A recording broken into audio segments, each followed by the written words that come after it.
Okay.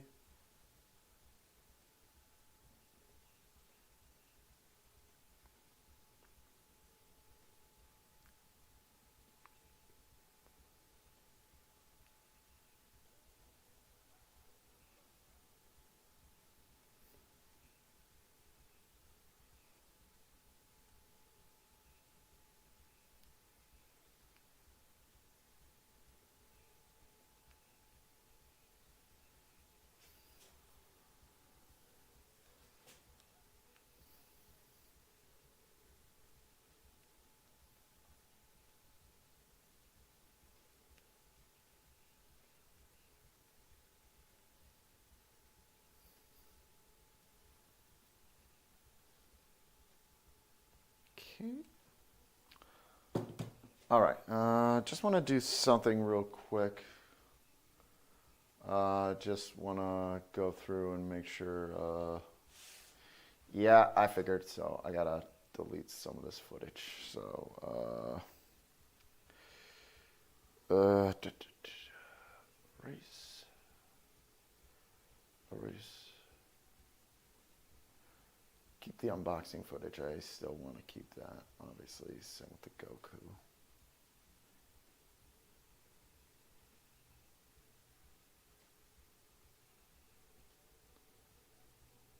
Oh wait, this SD card was where I kept all the Liger stuff? Huh. Okay. Good to know. All right. Well, I think we're good now. So disable this.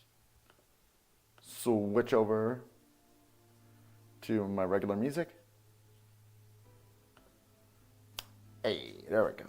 And let's adjust the camera a little bit. Okay, we're good.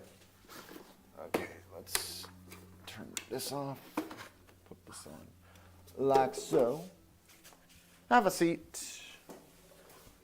And I kind of don't like that camera angle for now. There we go. Let me just put the camera more. Okay, there we go. Hey, yo, welcome to the Uncle Show, where today we are looking at a big blue cat. Yeah, very correct, RT. Thank you. Thank you for joining us, by the way. I don't think I've seen you around. If you want to join us more for these types of streams, subscribe, get notified, all that good stuff. Anyhow. This is the Zoids realized model from T-Spark. Zoids. It's Zoids. I don't care. It's Zoids. Got it from Hobby Lobby. I want to take a look. I got this because Hobby Lobby had that thing where it was on sale for like 40% off. And I'm like, yeah, I've never built a Zoids before. So, yeah, let's take a look. I'll look through chat more in a bit. Let me just open this bad boy up.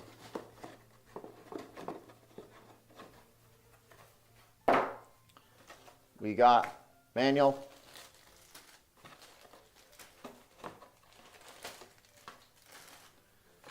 And what's this? Or is this the manual? Did I get two manuals? Weird. All right. Okay. So let's get this open real quick. I don't think I need you guys. I don't think I need you guys. You guys need me to film that in 4K anymore. All right, but let me get this here. Hey, Nathan. Didn't know they did realistic Zoids. Apparently. So, yeah, this has kind of been Takara's. So, if you don't know what Zoids is, there were a series of model kits from the early to mid 2000s of like, you know, cool robots, robotic animals, and they usually had very German names. And that's all I remember. I did have like two. I had like a spider and I want to say a pterodactyl. Oh, they were really cool though. But as for the rest of Zoids, it's been a long time, man. I remember liking them, though. So let's get down to this. Oh, interesting. Some of these are actually appear to be painted. We got pilots. So that'll definitely be cool. All right, so gonna organize camera a bit. Okay, let's get this thing as a lot higher up.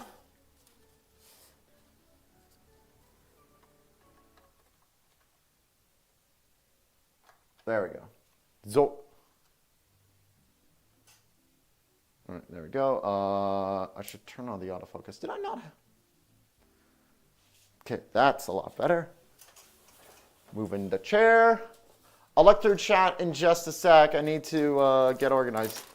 Did they seriously give me 2 manuals? Oh, this is a weird. Weird. I wonder why they gave me 2 manuals.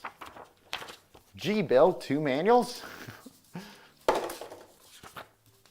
What's weirder too, this one feels like a higher quality print than the other one. Is there any difference? Bizarre. And also, the pilot figures fell off. That's no good. It's been years since I've done Zoids, by the way, so if I'm not, like, I don't remember anything about the show. I don't remember anything whatsoever. So this is kind of me going, oh, shit. Chaffee, thank you for the 10 Canadian dollars. This is going to be hella big. You should totally make Goku write it when it's done. I will absolutely take you up on that. Just let me write down your super chat notification, so when I do the eventual review, I will 30 trophy and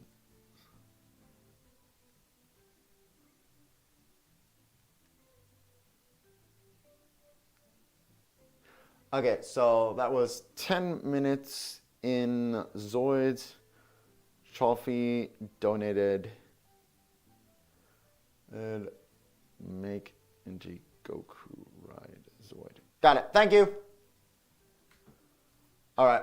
Let me read through chat. Do you think the option designs? Yeah, it looks cool, but a little expensive. I think they're in the monkey too. I saw the monkey. I want to get the monkey. They had it at Hobby Lobby. It was a little too much money at the time, but I want to get that monkey. Just saw the latest video. Thanks, Echo. Hope you liked it. Yeah, I'm trying something out where I've seen what some people sometimes do, what some YouTubers do is they'll do a live stream after, like, a couple hours after a video goes live. So I'm trying that out, see if it affects views or the like. Let's see, that's E. And this part is a C. Oh, no. But yeah, I've never built, or it's been a long time. Monkey. Thank you. Thank you again, Chofe. I'll make sure to showcase both of these. Okay, those are like polycaps that are like, I'll put those aside. Same with the sword. And we also got some gold plastic pieces. Yeah, okay. So we're ready. I'm gonna move my light around a little bit. Let's get our trusty God hands. Let's get David the sharp knife. And let's do this. Okay, I do, oh my God, I just want page 1. There we go. Just throwing money at you today. Thank you. Out of all the things that are being retro brought, I think Dino Riders needs some love again. Yes, Dino Riders absolutely does. Oh, also, I didn't know, KG Master, I didn't know Zoids was around since the 80s. I actually didn't know that. Okay, I need G. G, that's H. Let's see. That's C. I do need B later, so let me get B. Ah! Thanks to the font, I thought that was a C. Okay, not too bad though.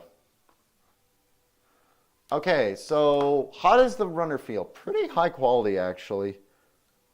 Feels, I imagine this is like standard model kit plastic, you know, good old PlayStation plastic, PS plastic. So feels all right.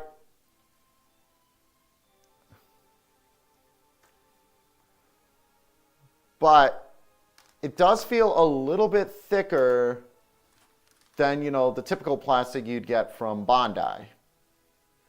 Which, nothing against the classic poly whatever plastic Bandai uses, but I will say sometimes it does make some connections feel a bit more precarious than need be.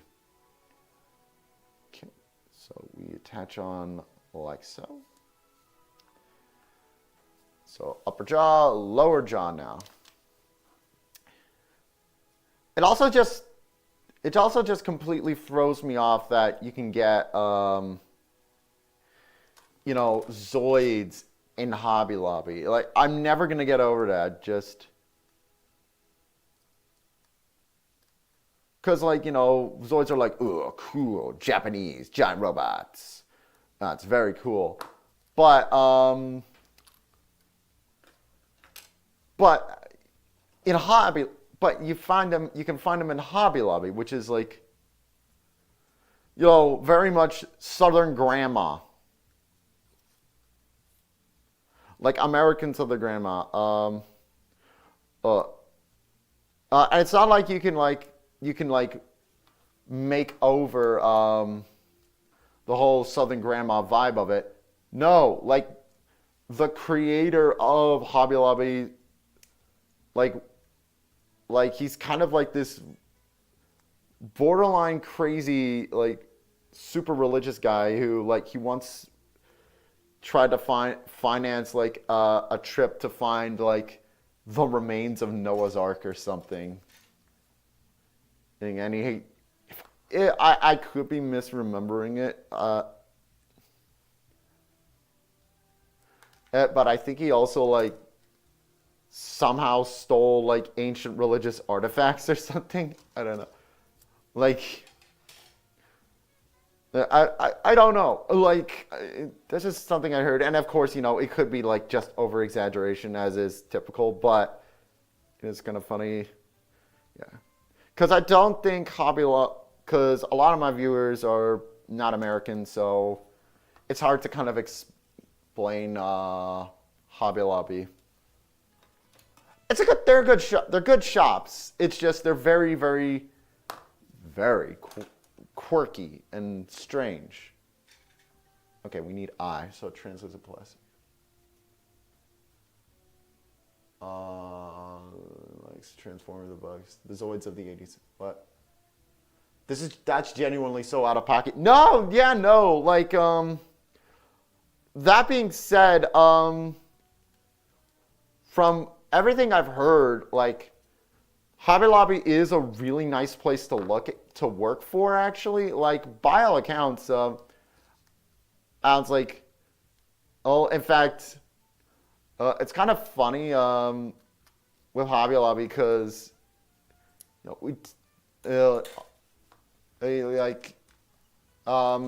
because they're super religious,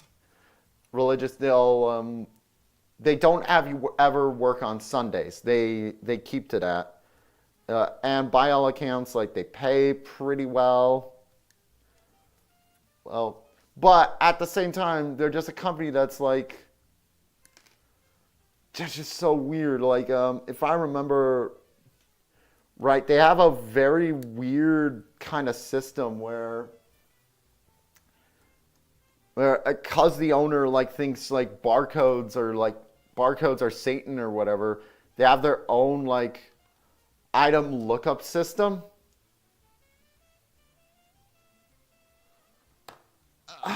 I'm probably misremembering it, if I'm being honest. It's like, don't take my word for it. Someone look it up. Actually, is Mr. Hobbes Lobis, does he believe like barcodes are Satan?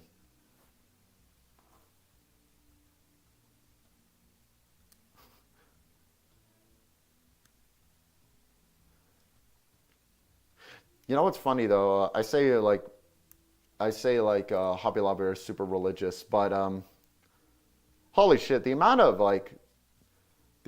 very clearly like LGBT people working there is it's kind of interesting. Anyway, it's kind of nice actually. It's like, as long as no, I don't know if I can make that joke, but it's fascinating.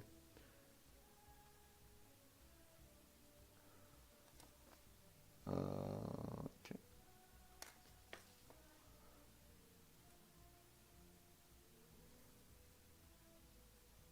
Oh my God, you're right. I was right. I was actually right. I feel like that happened in Australia in a particular store early in the 90s. Eat the rummers, good for the bones.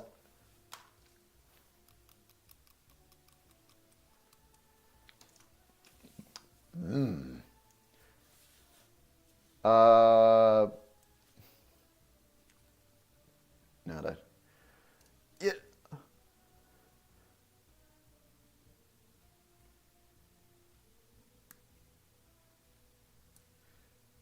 I gotta be careful cutting these because there are these little lumps on the side of these pieces that they're kind of tricky to cut. There we go. Genuinely rolling. Oh my God. Yeah, no. He kind of crazy fucker, but hey, Hobby Lobby is a good shop, and it's a good place to find deals. Although, in fact, I want to tell you something kind of sweet, but also kind of funny that happened at Hobby Lobby recently. I went in because I wanted to get. They had the Master Grade Verka Zeta Gundam, and I wanted to get my hands on that. But here's the thing. And as soon as I reached the aisle, a kid was there with his family, and he was clearly eyeing it. Like he brought it off the shelf and was trying to explain to his mom why he wanted to get it and why it was cool. And in that situation, it's like I want to get that. I want that kid. But the thing is, I'm of the opinion, if a kid wants to get a toy, give the kid higher priority, Give the kid higher priority. So what I did was I was kind of the kid's wingman and right there. And it's like, oh, that's oh no, that kid is very good. Honestly, the price is well worth it. And the other thing, considering you get to build it, it's a really fun experience. In fact, and then I straight up said, in fact, I was going to get that kit right before you picked it up, you jerk. I called the kid a jerk. And he was like, oh, no. But I was like, but it's like, oh, no, where's so? He's like, no, he should get it. It's a wonderful time. From everything I've heard, it's a very easy kit to build. It's very high quality. He's going to like it. And they took it. They thanked me. It felt good. It felt really good. And I hope that kid has a lot of fun with the Verka. Still a little pissed. I wanted it, but whatever.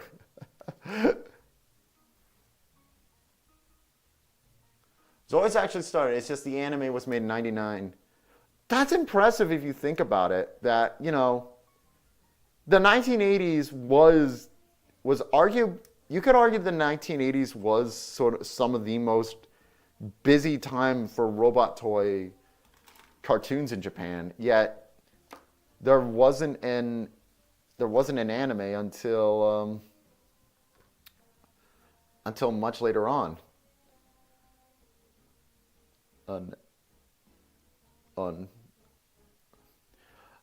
It isn't. That does always fascinate me, like when you have cases of like clearly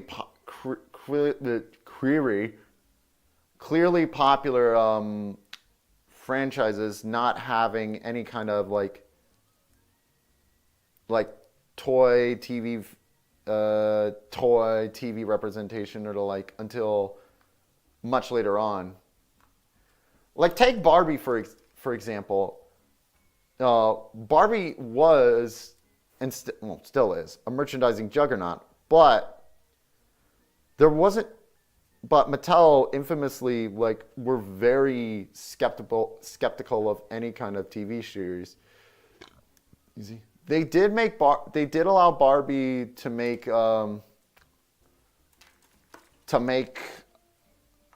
be used for these like TV specials called like Barbie and the Rockers or something like that. But even then, you know, it was in a very limited amount.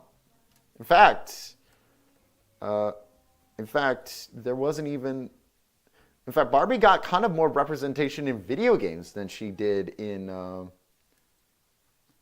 movie or TV form.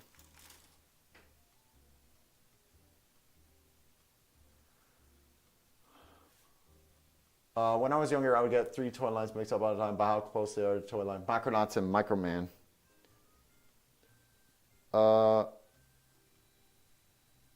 Micronauts.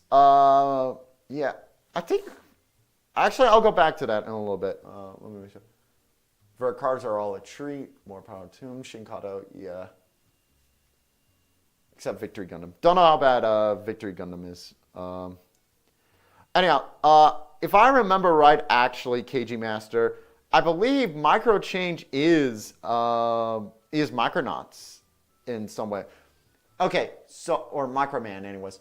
So, Microman was started in Japan.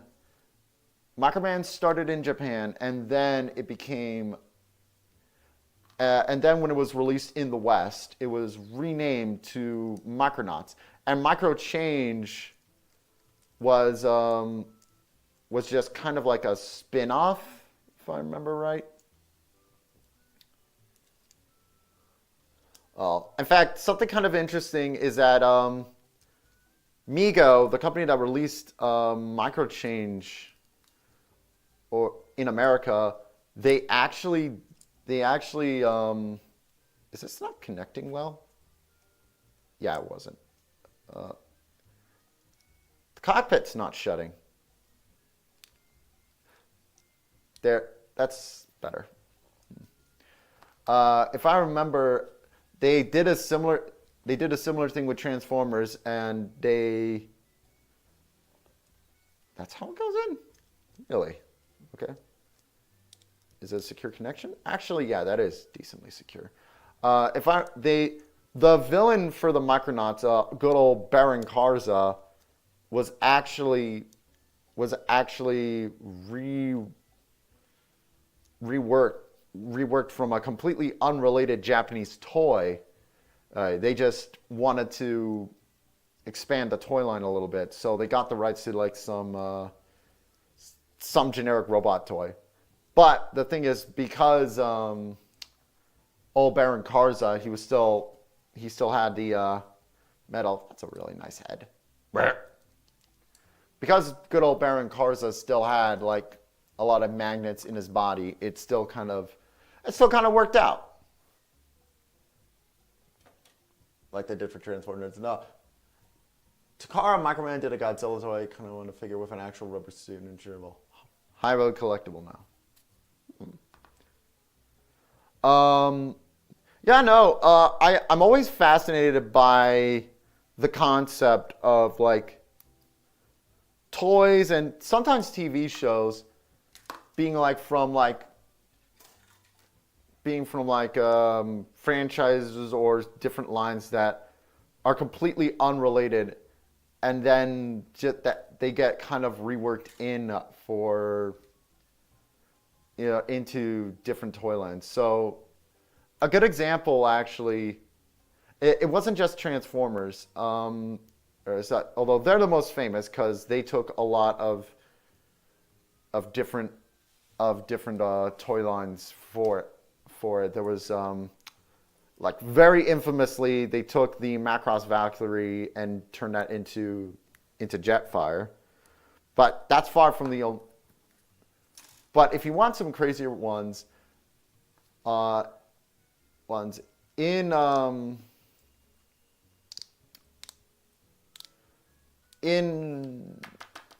what's their name? What's their freaking name? Now I remember. In the 70s, there was a toy line called God, what was it? Shogun Warriors. Oh my God, Shogun Warriors.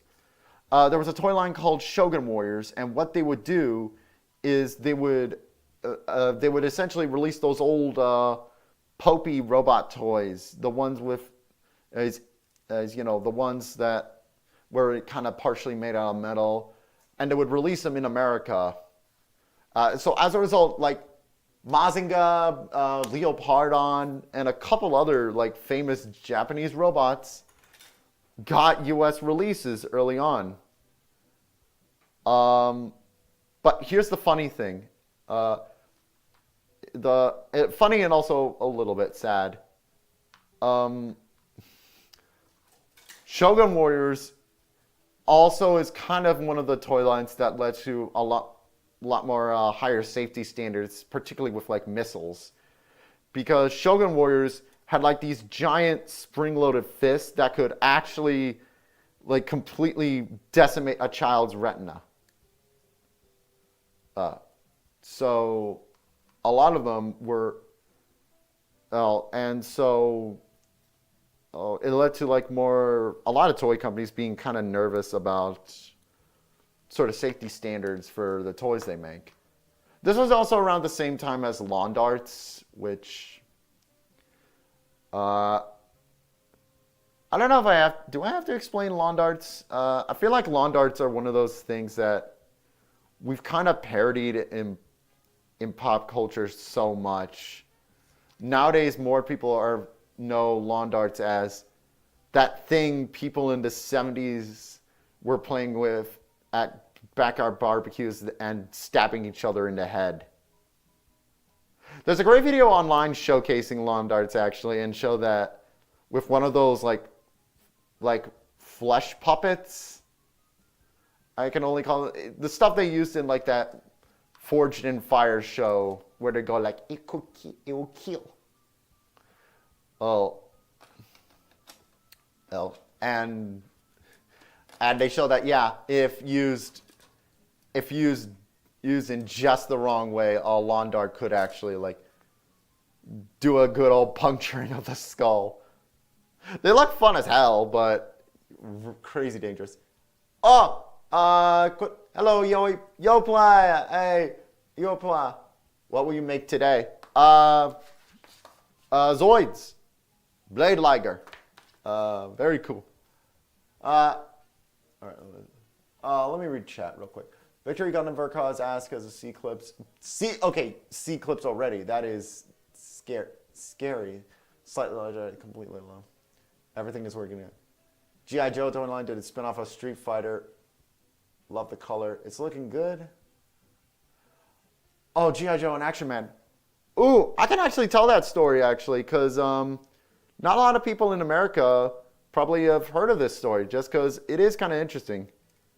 So G.I. Joe, I think everyone knows like G.I. Joe, or most people in here know what G.I. Joe is.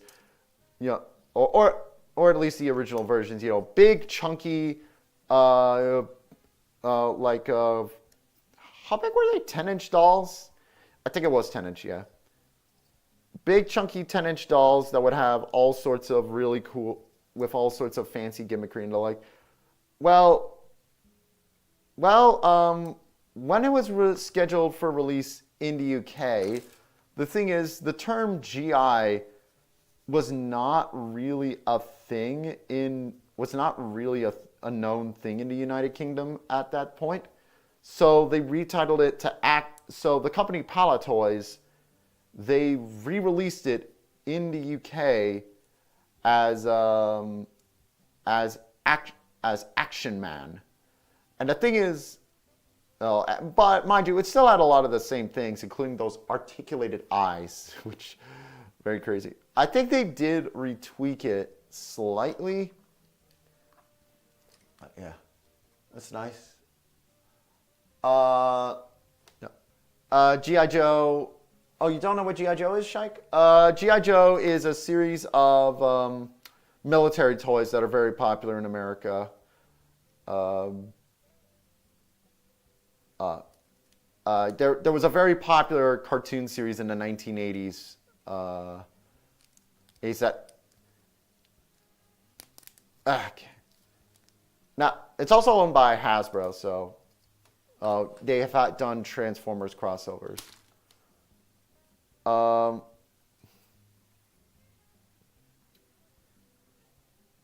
then, the other thing is with G.I. Joe is, so anyhow, going back to it, the interesting thing about sort of the early days of Action Man in the UK is what they would kind of do is it was just, they were all Action Man, but just in different outfits, different real world military outfits, including Nazi stormtroopers at one point. I'm not even joking. That's actually true. They actually did make Action Man, where it was you could dress him up like that. It's crazy. But then again, I guess, you know, we didn't really think a lot about the sensitivity of that kind of thing at the time. And also, I kind of feel like that was one of the thing is with stuff like G.I. Joe and even Barbie at the time, they did have like an adult collector's fan base. So it was a little bit, so, you know, it was like one of those guys. It was like for those guys who like to make sort of reenactments with their dolls and figures. Then what else? So then, but the thing is, G.I. Joe kept going, and then in the 1980s, G.I. Joe started shifting over towards, you know, the little tiny action figures. Excuse me. And so they retitled it to G.I. Joe, the Action Force later on. Thank you, Yoipla. Thank you. Thank you. Oh, G.I. Joe. Oh yeah, we'll talk about that in a minute, Shelfie. So as a result, G.I. Joe was going into the little action figures, and as a result, the company Palatoy, what they started to do is they started bringing over the old G.I. Joe figures, but retitling them to G.I. Joe: The Action Force, and a lot of them were slightly retooled. Some were original molds, like they made one mold that was like a lizard man. The one that's probably the most famous was a mold called Red Laser, where essentially it was Cobra Commander but red. And you know what? I'm going to show a picture of this guy actually, because Because I actually do want a figure of this guy. Because oh wow, all right, delete. Oh yeah, that's right. Super 7 did a remaster, did a reworking of him. So in the middle, that's yeah. Okay, actually, I think that's the Super 7 version, but that's Red Laser. I really like the look of that. I'd love to have like a figure of it because I have Cobra Commander. Let me know if you want a review of that Cobra Commander. Actually, it's kind of interesting. Gotcha for stop motion. How many different clothes and different choices you get? No, yeah. If they weren't so expensive, I'd buy the foundation for stop motion films. Okay, yeah. Anyhow, going back to what I was talking about. So then slowly on, Palatoys started reworking G.I. Joe. Started reworking it into being a lot more G.I. Joe. They retitled it G.I. Joe: The Action Force. And then I believe Hasbro bought Palatoy outright, and they just turned it into, just G.I. Joe. Because by that point in time, the term GI was a lot more well-known in the UK at this point. Although something interesting is that, weirdly, Action Man as a character, it wasn't like he went away, the whole concept of Action Man, because later on, okay, gotta get this in just right, because later on, Palatoy, Hasbro actually rebooted Action Man as kind of his own thing, where now he was like this, cool, radical superhero, where he would get up all in all these like 1990s extreme action, and that fell. So that's actually he was actually pretty popular, reasonably popular. There was even a TV series for a little bit. Yeah.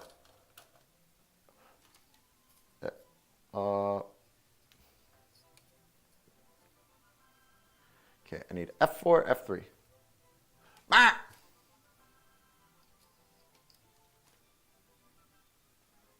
Yeah.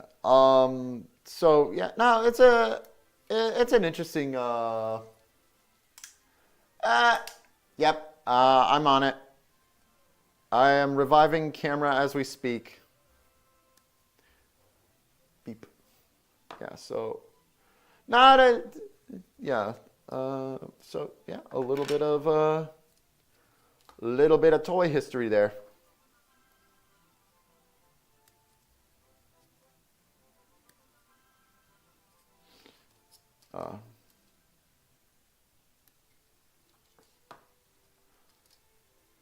I imagine there's. I do wonder what like Action Man purists felt about the Action Man revival, just because it is an incredibly different thing. Oh, there's a bit of articulation that I'm really excited about. Oh, and I don't know if you can see it, but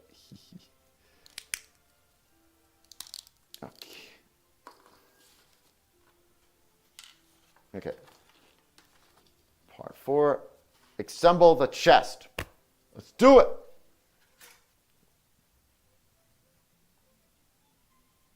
I always do love getting these polycap or these poly pieces off, just because you just loop them around. Where's number 4? There it is. You can just loop them around and it's fun. Do I need any parts from No. Hello, Johnny. There are more lines of the skulls. They're flagged even at a car and truck. So we're German World War II, but just redid in red. Yeah, sounds about right. Actually, if you want something really fun, I love when some toy lines blatantly reuse molds from other things. A good example is the company Mego. Was it Mego or Revel or Remco? God, there are a lot. There are so many different ones it could be. But basically, this company got the rights to make A-Team action figures, which was like a really popular 1980s semi-action show, semi-action show, although more so like just kind of, goofy, sort of comedy. And although it was it was kind of the show that brought Mr. T into popular culture, and also it was a God, I can't remember his name, but it's also the show where Mung Dahl's voice actor from Chowder got his start. Very popular show. Oh, back in the day. But they made some action figures for it. And the thing is, because the A-Team show didn't really have like much of a main villain, really. What they did is the company reused a lot of old molds from their older toy lines to turn them into villains for the A-Team to fight. And one of them, rather hilariously, was of Isaac the Barman from The Love Boat, because the company did like Love Boat action figures back in the day, which, God, that's a really weird sentence I just said, now that I'm thinking about it. Like, they made action figures of The Love Boat. What even was The Love Boat? Was it like a sitcom or like a soap opera?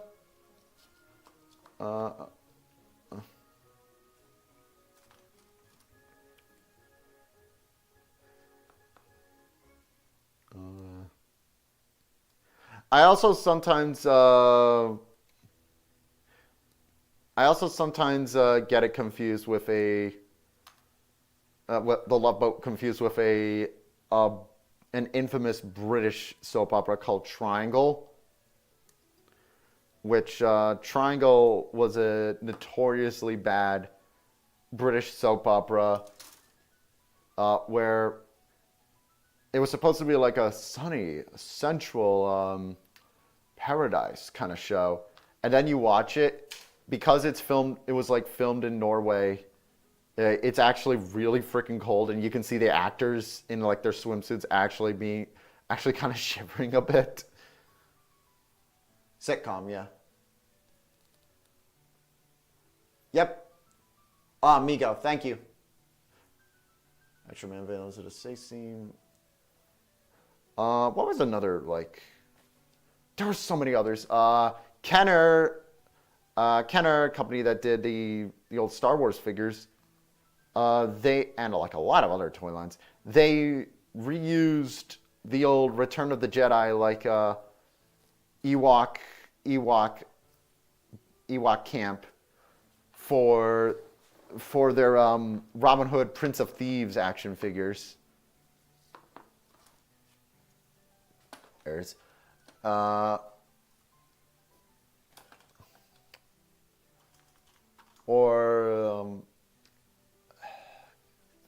are so many examples of this.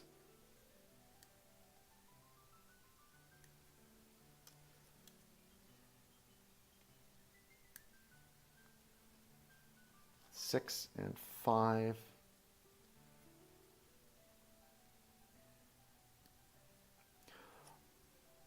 Oh, actually, I got a really interesting one, actually.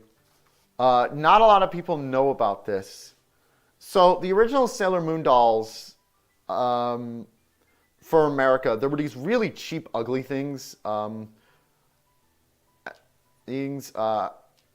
can't remember the name of the company that made them, but it was like something like Hamilton Toys or the like. But essentially, they were originally going to be the toy company for that awful Sailor Moon like Western pilot, the one that was like weird, half live action, half animation, and while that project was canceled, I think the company reused some of their like toy ideas for that line, because if you look in the pilot, they have like these weird windsurfer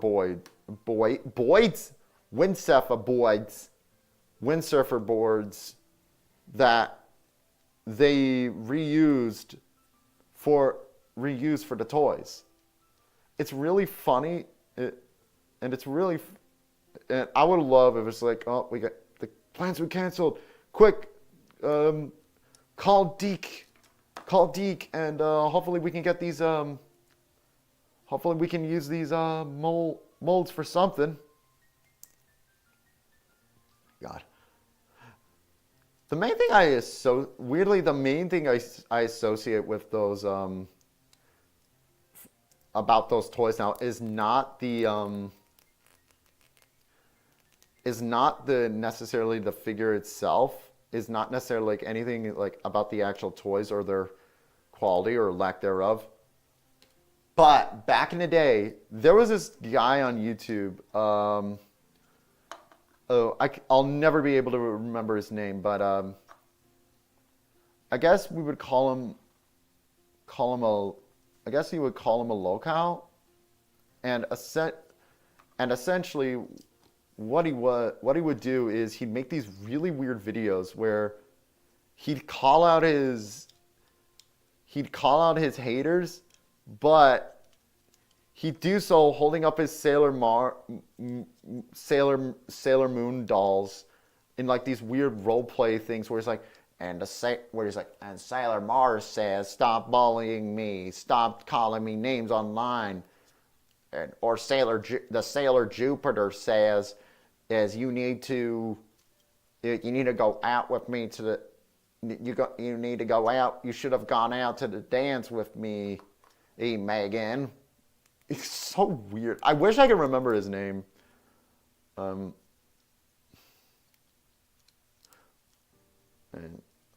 Although I gotta say, I do kind of hate how like lolcow, the whole lolcow subculture thing has just like kind of exploded. And like in a way hit the mainstream. And I know that sounds like the most pretentious thing ever, like it hit the mainstream. And even back then, there were a lot of aspects about the whole lolcow subculture that were very unsavory. But like I do think it's now become a case where it's a lot of people who have no idea what they're doing and just in general. Oh, God.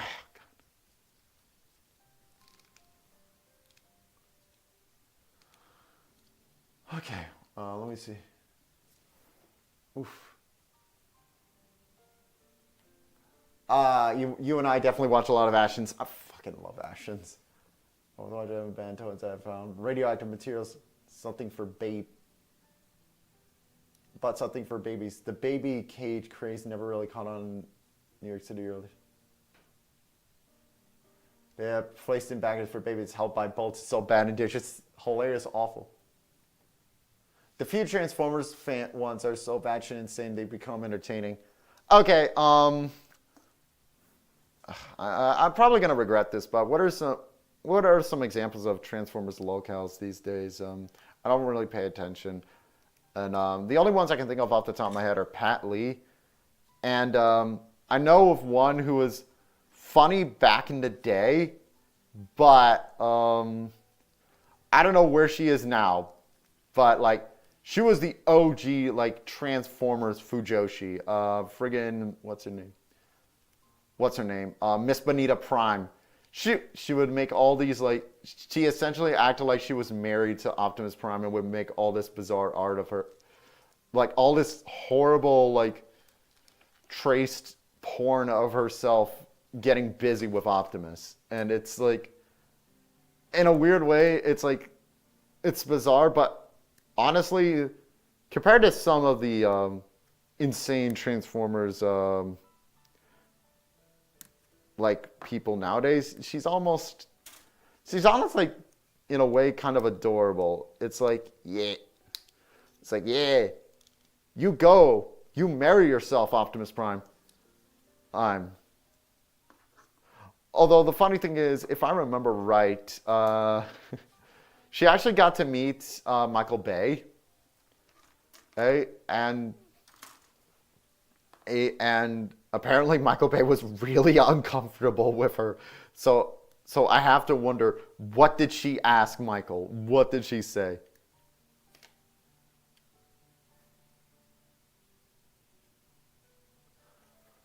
They announced a new Digimon called Digimon X. Interesting. Do you think one day we will have working Transformers? I mean, if you think about it, like giant robot sized, they kind of are out there. They're not like Optimus Prime yet, but who knows? I'd like it. I like big robot.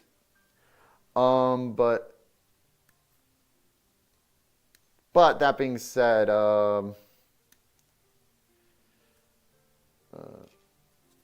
it is quite the undertaking. Then,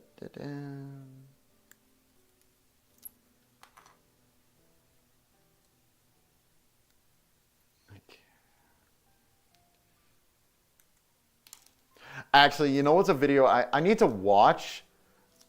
There's a video I need to watch that sounds really funny, and it was something I found like on a whim. Apparently, to hype up the release of Transformers: Revenge of the Fallen, they did a live Q&A with Michael Bay with fans, and that'd be all well and good. But here's the thing: it was a live Q&A done on Second Life, which I don't know if you guys are familiar with Second Life, but good God, I'll imagine the level of just uncomfortable and like and weird that Q&A must have been. I found a video of it. Some kind soul uploaded it to YouTube, and I need to buckle down and watch it because it sounds hilarious.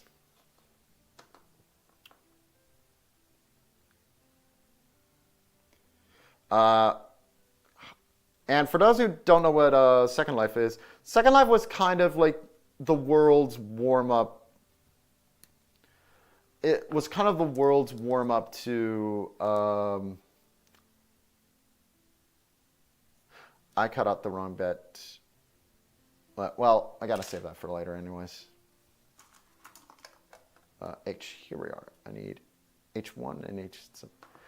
in that, like... Essentially, the idea behind Second Life, you could, it was like a virtual world. You could explore, chat with people, play games, own a house, etc., etc. But here's what made it kind of infamous was it was kind of like a haven of just like absolute degenerate role play and like weird kind of scams. It was a bizarre thing, and now and later on it became especially I think nowadays Second Life has, I mean, not Second Life, VR chat has kind of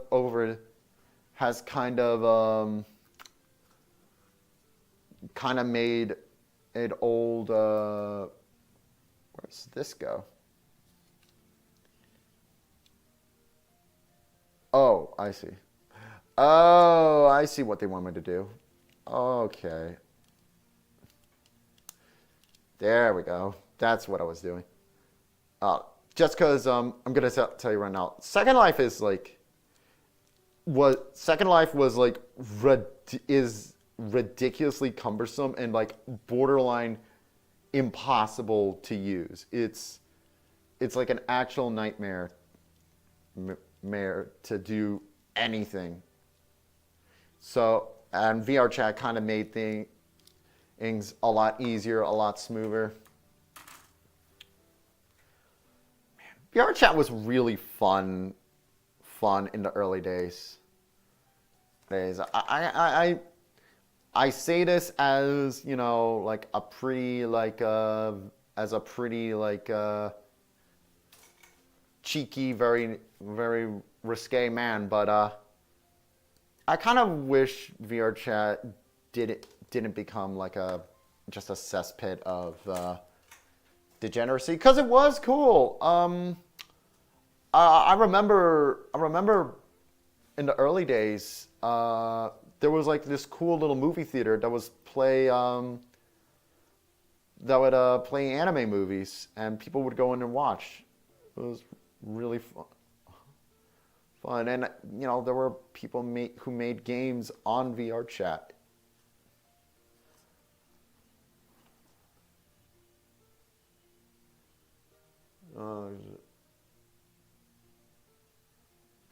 Wait, whoa.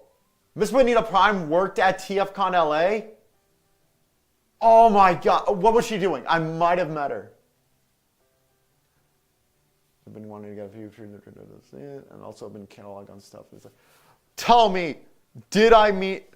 Cause okay, I do have a really funny story about from TFCon LA.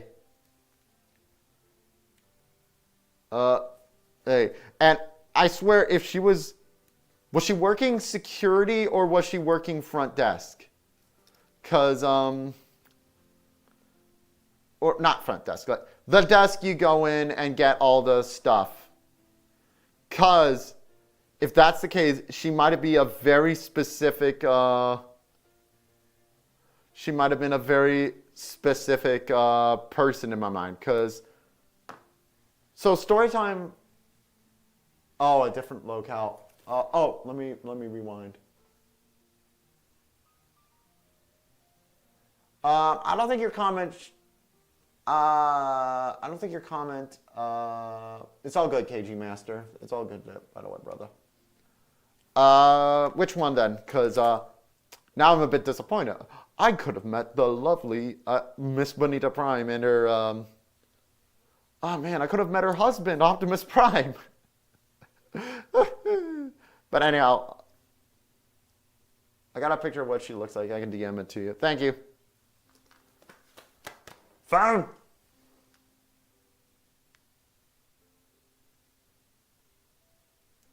Yeah, please DM me.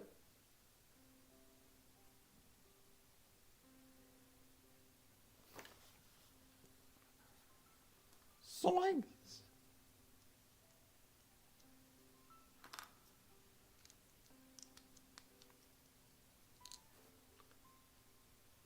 One called Usatsuko, aka Rachel, literal hellspawn creature. God. What? Yeah, DM it to me. So here's the thing. So while I was at TFCon LA, which, by the way, TFCon LA, wonderful time.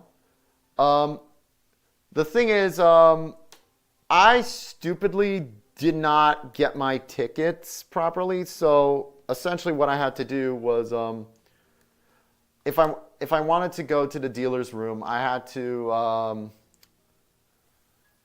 get like a later pass. That's my mistake. It was my mistake. It was so I had to go in later. Although in a weird way, I'm kind of glad I did, because I got to just hang out with, like, at the panels. I got to meet some really cool people, and also in the lobby, there were a lot of people who were kind of selling their own collections out in the lobby, so, which was actually, and I actually got some really good deals there. That's where I met like Toy Guy, Jobby, and Stinky Blue Rat. In fact, that's probably what I'm going to do next time I go to a con. I probably am going to go to the I'm going to go to the panels first and save going to the dealer's room for last. Because Rachel, let me see. Oh, you sent. Son of a bitch, that is her. Son of a bitch! Oh, God. Oh, no. Oh, no, Dios mío. So, to kind of explain, at TFCon, I had to go in later just because of a mix-up with my tickets. And the thing is, when you go to TFCon LA, once you are registered and checked in, you're supposed to get a bag. You're supposed to get like that a red tote bag. You know, it's like a hey, thank you for coming to the con. And essentially, what happened was, like after I got in late, I was like, okay. After I got in kind of late, I was like, okay, I'll get my let me go get my tote bag now.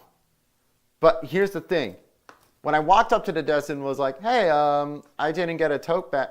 Hey, hey, now that I'm checked in, I need to get a tote bag. Can you get it? He's like, well, everyone got a tote bag. I'm like, well, I didn't. I had to come in later, so I didn't get one. It's like, you sure about that? And I'm like, yeah, I did not.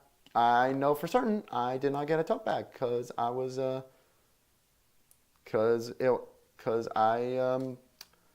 came in later. Why would I lie about it? It's like, I don't think you're telling the truth. Everyone got a tote bag. It's like, lady, it's a tote bag. Lady, it's a tote. Okay, I didn't say that. It was like, why of all the lies? But I was like kind of getting pissed off. It was like I didn't get one. I got a later ticket. Ticket, so I wasn't able, like a later entry ticket, so I did not get a tote bag. Like, it's not a hard thing to realize. Like, you can look, I can pull up my ticket and I can show you. It's like, oh, you don't have to. I'll just give it to you. Oh, I was like, okay. And so she gave it to me, and she was like really just kind of rude and whiny about it. And after, it's like, I'm sure and she was like, I'm sure someone that like genuinely lost their ticket now, genuinely like didn't get their bag, and now doesn't get one. I'm like, lady, I've never been like treated like a criminal just because like I was late getting up. I was over a bag. I was over a fucking tote bag, man. It wasn't even that good of a tote bag. Oh no, it was a good bag, but it's like you're gonna start all this shit over a goddamn tote bag.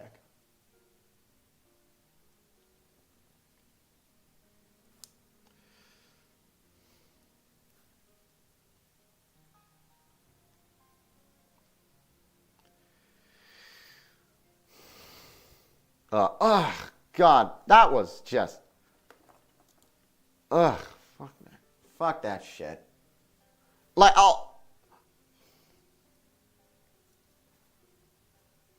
I just wanted to get a tote bag because carrying this stuff, like, you know, I was out in like the halls getting stuff stuff, and you know that shit's heavy after a while. I was like, okay, yeah, I just need my it's like, yeah, fucking monster. She's like that constantly. Oh, good. I've never been to con. My friend does. He offered to get features. Got a few signed actors who play Godzilla. Signed autograph of Scott Cawthon. Sounds like a trap. It does sound like a. It does sound like a. It does sound like she's trying to like trap and like she's trying to start some shit just to like get a reaction. But it's like, oh my god! I wonder if this person's as bad as you say it was. I wonder if she ever. I wonder if she ever posted about it. It's like if she was ever like, "Don't think you can start shit with me just because." Oh, whatever. I don't know why I'm making her sound like a Paul Lynde. Actually, hey Wes, quite the comedian. If you don't know who Paul Lynde is, 1970 comedian, very popular in the 60s and 70s. Very clearly gay. Like he was like, although I don't think he ever came out publicly, but it's kind of obvious. But who knows? Something. I can send you her farms pages. Go for it. I'd love to. I'll take a look through. But that is really funny to me that like she pulled that. And again, it was over a tote bag.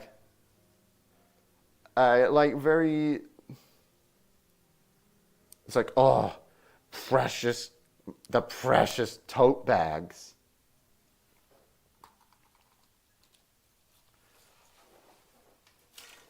Wow, we are just killing this kit so far. Okay, so we need 2B1s.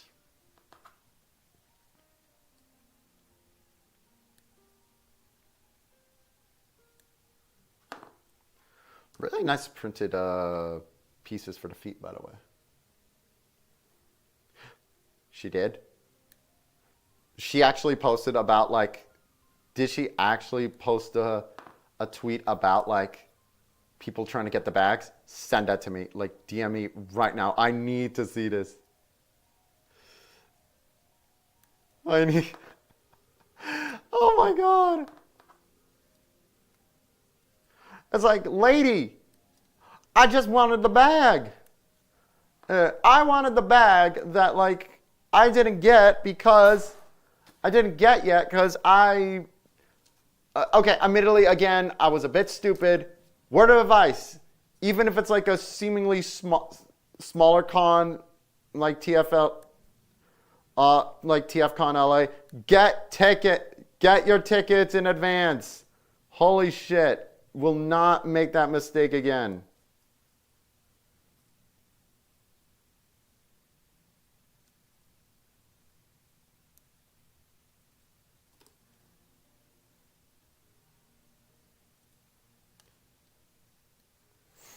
I like that she's just named Rachel, like.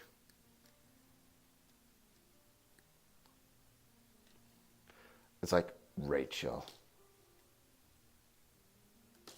Oh, it's like. Actually, I will say it is funny with There was one Transformer. I wouldn't call her like 100% of locale, but it's more like. I would say she's more akin to like a running gag, and that is the Beast Wars lady. Oh no, Beast Machines lady, essentially. It's this one girl who's infamous for like getting super defensive about Beast Wars. No, Beast Machines.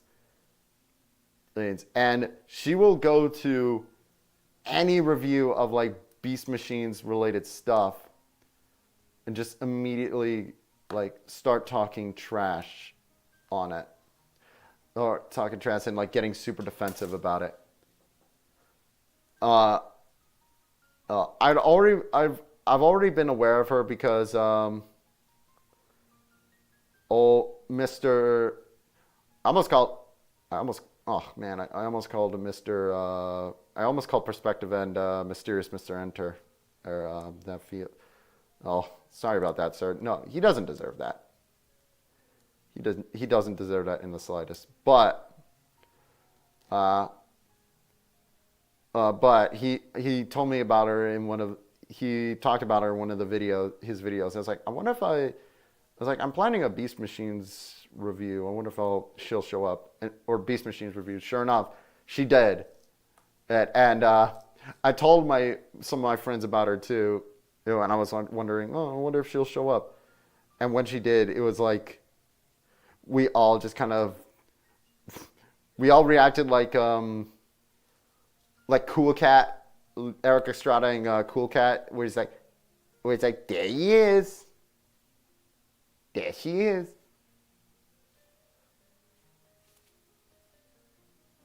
Good, you better throw that away because one bag to rule them all. By the way, what's the Zoid figure story? I saw this kit. Looked cool. I want. That's the story. Look, I'm gonna be honest here. Sometimes with these model kits or action figures, I'm gonna go in completely blind. Sometimes with me, it's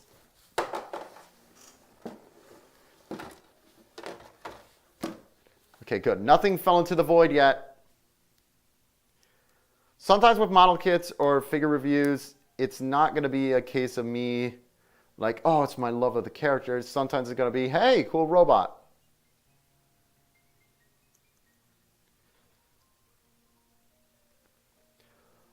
And with Zoids, it was a case of like, ooh, that is a very cool robot. Though I might hunt down the ones or I had as kids or whatever their modern updates are. One was a pterodactyl. And the other was a spider. There. And don't ask me what their names were. I couldn't tell you. I know Zoids is all about like they have very German names. That's a place. Oh no! Our first case. A first case of something falling into the void, but at least it didn't go too far. The void, the void.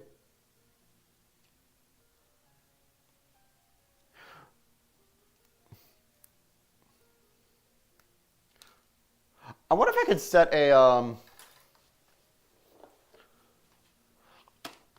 could set like a bot. A bot that like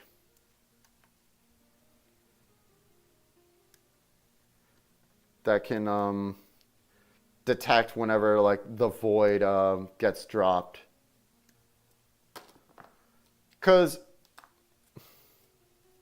I know there are people that make like bots for very specific occurring things that happen.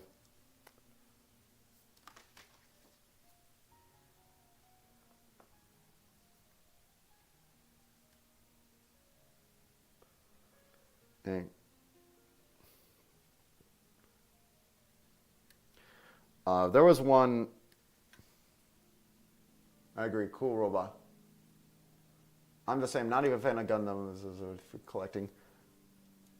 How I finally got into Gundam is such a funny thing because for years my buddy Luigi and several others had tried to get me into Gundam, and I'm just like, I'm good for now. And what finally caused me to get into Gundam was, or to start finally watching Gundam was, I was in China, and I saw a reproduction of the original Gundam Gundam for a really cheap price. It was the one I reviewed, in fact. And I was like, you know, Gundam is really important. Is really important to like, you know, model kits and all that. I think it would, yeah, it feels kind of wrong to not at least try and build something from Gundam. You know, and when doing research for the original Gundam, I looked at a video talking about the original Clover Toys figure, you know, the one that infamously failed. And in a weird kind of way, that got me a lot more interested in Gundam. Just the whole story behind it. It was like, huh, that is kind of neat and fascinating. And I had a good time building that kit. So yeah, I will. So I decided I was like, I'm gonna get more Gundam, and this is gonna sound weird, but in a strange way. I didn't put this on backwards, did I? No, phew, thank God. I'm kind of glad I'm not as super into Gundam, just because compared to Transformers, saving money is a lot easier with Gundam. I'm just keeping it to like designs that I think are particularly like cool or interesting. And because, you know, at the moment for me, there are still a lot of Gundam designs that are still kind of samey feeling in my eyes. And as a result of that, I can keep it to the designs I think are particularly of note to me or particularly interesting. Like, I don't need, like right now, for example, I don't feel the need to get like the regular Freedom Gundam or to like, cause it's like, I got Strike Freedom. I'm perfectly happy with that. Mind you, I say saving money, and I went and I used a ridiculously expensive Master Grade Extreme kit as an example. But yeah, there you go. Or like for me, right now I'm thinking about getting the Shining Gundam, like the real grade Shining Gundam. And I'm using that as like my representative for, that series of Gundam. Series. Not like series as in like, the whole of G Gundam, but like of Domon Kashu's Gundam. Although, there is a part of me that's debating like, do I get the MG just because I want a figure of... I want a little Domon Kashu, and I want a little Rain. I don't know if any of the model kits out there come with a little Rain, but there should be. I really like Domon and Rain. They're cute. Very, very cute. It's interesting seeing the bill. Oh, fuck yeah. Found out another out-of-pocket. 90s pocket-sized jet. Halloween book of monster movies. Book was shaped like a coffin. That sounds cool. James Rolfe talked about those kind of books.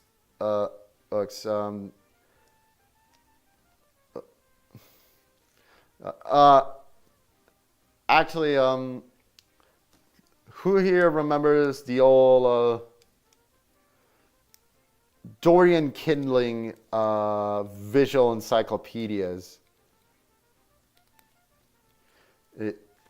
Those were some really, really cool books. Oh, we're doing the hind leg? Okay, hind leg. Uh, Essentially Dorian Kindling, I think it was their name. They would make all these like really cool visual encyclopedias that would kind of give you a shitload of detail on the world and what goes into it. Although there's kind of an unfortunate one with their Star Wars books, albeit kind of funny. They over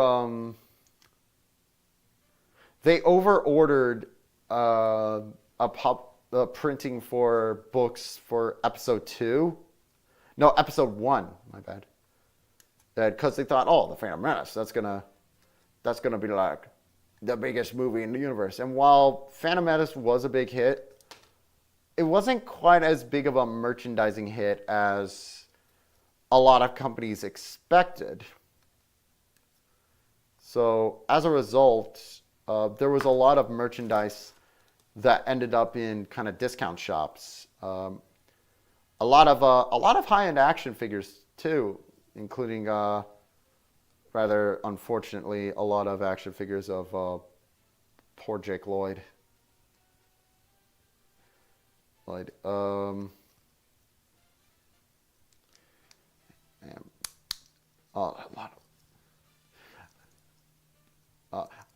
It does always fascinate me though whenever like stuff that was clearly intended to be a big franchise or like a big hit just kind of ends up in clearance. Like recently I was at Target and I saw merchandise for The Electric State, which was like this infamously failed Netflix film by the Russo brothers right off of the Avengers Endgame and the like. And the funny thing is with that is it's just so bizarre. It was like toys and like, oh god, Electric State. A friend of mine showed me the original Electric State comic book. And it's like a really fascinating, like kind of semi-dystopian kind of thing. And you look at the Netflix movie and you wonder what the hell were they doing? Dang.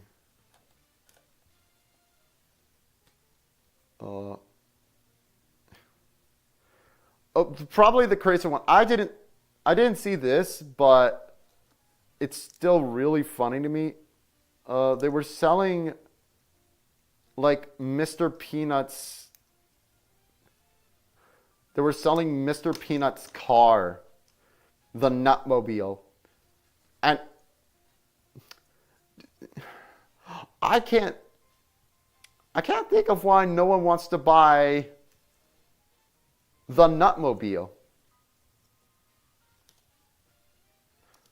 Oh, it's like that. It's like the jokes people were making about like the Jack Black Steve action figure. It's like, Mommy, I want the overweight middle-aged man action figure. Mommy, I want the Nutmobile.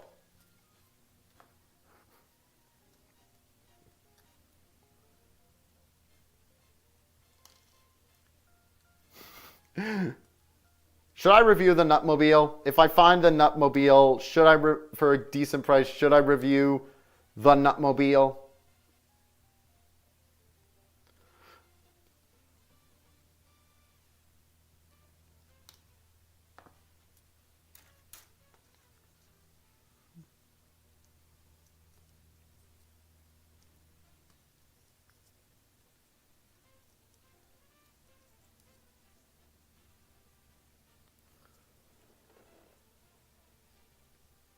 I know Fan of the Months is collection. I might DM you the book collection. Yeah, do so. That'd be something fun. Certainly something to return to. Yes. We were just talking about the Nutmobile because like we were talking about the Electric State, which was like full of blockbusters. They were even selling like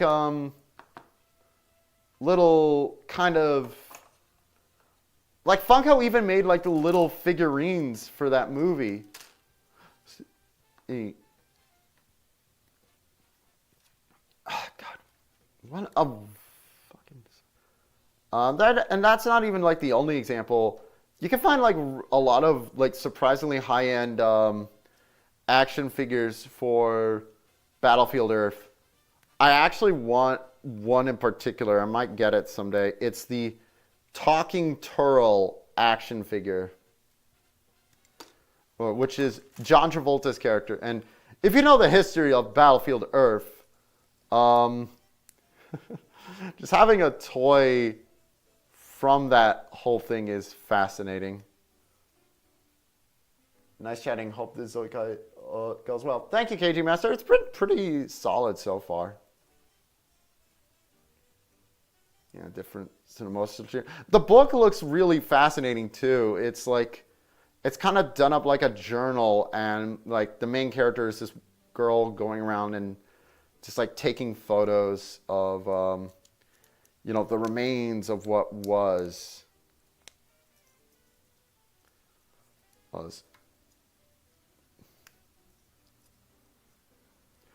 So I'm actually definitely going to read.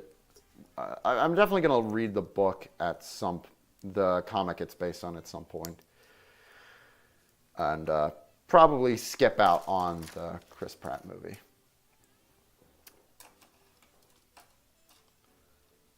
All right, let's get the next pieces out.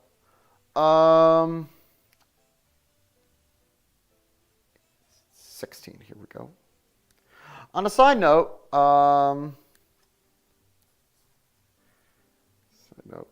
yeah, no, I definitely want that turtle. Well, just for the story of that movie,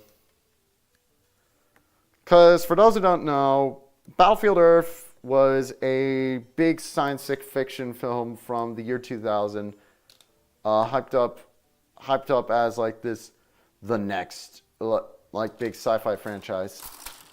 It's based on a book by L. Ron Hubbard, and if you don't know who L. Ron Hubbard is, he is the founder and creator of Scientology, which is oh boy, they're a funny little bunch of freaks, who are also notoriously lawsuit happy.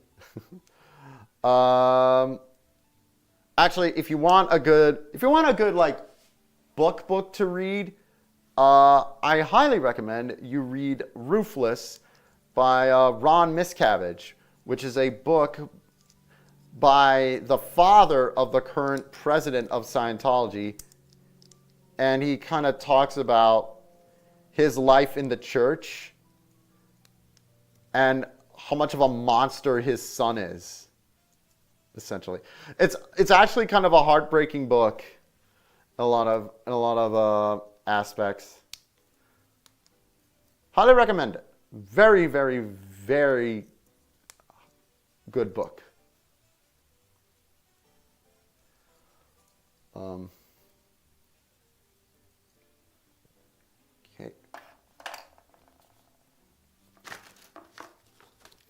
But yeah, Battlefield Earth was supposed to be like this big sci-fi blockbuster. But and it was kind of a passion project for John Travolta, who was also the movie's producer. However, the movie went through development hell because no one wanted to touch the Scientology project.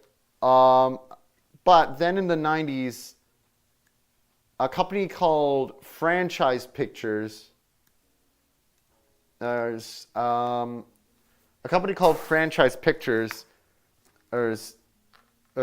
coming out, and Franchise Pictures are God themselves a crazy story. God, if I do review of like the Turtle action figure, that's gonna be like 70% crazy backstory, cause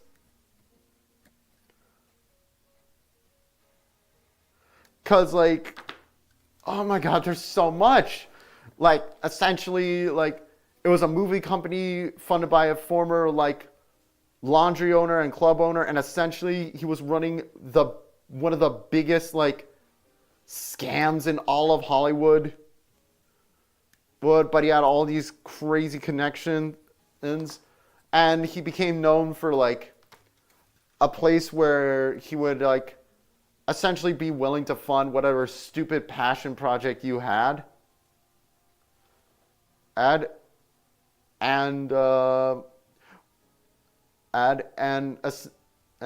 what he would do is he would like fund the movies and then completely lie about the budgets so that he could get huge kind of tax write-offs if the movies bombed.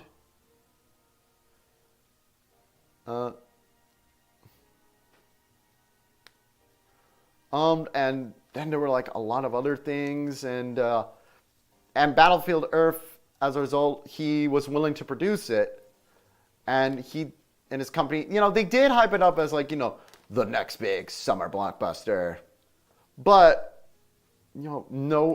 but it became like this monster bomb, and it's like infamously awful, like just like an astonishingly bad movie. Sad thing is, the guy who directed it, Roger Christian, he's actually like a really good cinematographer. He did work on Alien. He did work on Star Wars. Like really talented filmmaker actually. But movie was a bit shit. He did make another movie later, which was basically a complete ripoff of Alien. So I was gonna say, well, I can't necessarily 100% blame him, but I don't think it helped. I recommend reading Warrior Cats. Okay, I'm an art teacher, and like a lot of the kids really like Warrior Cats. Actually, it's really, really popular with them. Well, and the thing is, I do sometimes like to check out what my students are kind of interested in at the moment, just because I do. I was like, I want to be cool. I want to be a cool teacher. And sometimes it does like give me insight into what kids are kind of watching or obsessed over. And sometimes it's a case of like, oh yeah, this is cool. I'm glad the kids like this. And then at other times I'm like, it's like old man yells at cloud. Okay. So for example, the Neatos thing. Fucking hate Neatos. And I mean that in a, okay. And the reason I kind of hate them is because I just don't like the feel of them. A kid when I was like kind of monitoring recess, making sure, kids were being nice and behaving. A kid walked up to me and was like, I'm going to play soccer. Here, hold my Neato. And he just dropped it in my hand and went off to go play soccer. And it's like, oh, okay. And then you kind of realize what you're holding in your hand. It's like this blob of snot. And it's like, oh, I don't like it. Mother, I don't like it.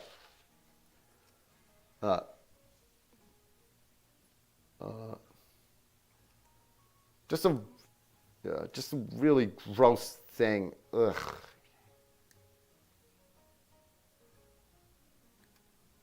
It felt like I was, it felt like I was holding one of those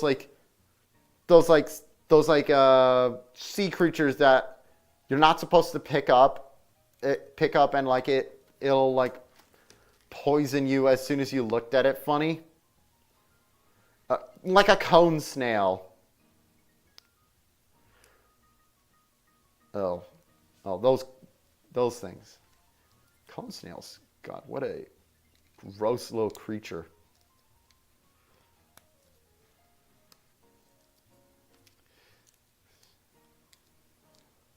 Were there any Samurai Pizza Cats figures? There's a model kit of them. There's actually a really nice looking model kit of the main character of like Guido Anchovy from Samurai Pizza Cats. I want to get. It's a little bit pricey, so it's not like It's not like my top priority right now, but I do want to get that, so at some point. Okay, now we are on the final. I think we're on the final. Wait. Nope. Okay, we are on the final 100. I accidentally did that thing where I accidentally looked a little too much ahead. We're good. We are actually probably going to get this done very shortly, actually.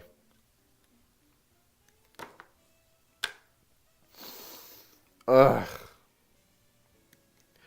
I wanted to kind of go with a much easier model kit today just because this week's been kind of hectic. I was originally planning on doing the Char Zaku model kit just because I did that poll a little while ago. I still want to honor it, but I had to change plans just because I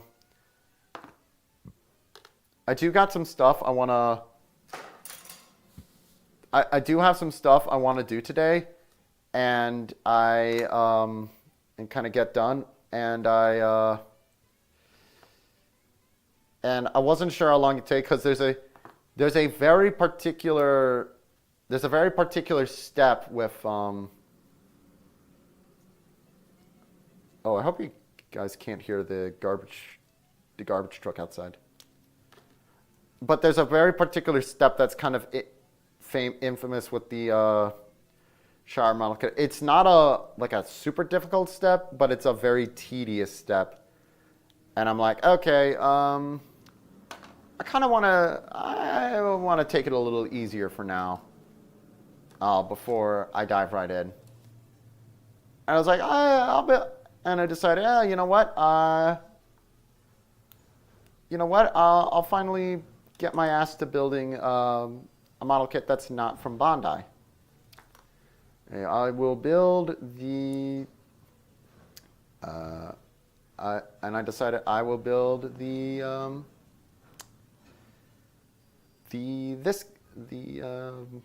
Zoids. And I really enjoyed this. This was a good build. I can definitely tell just by building it right now.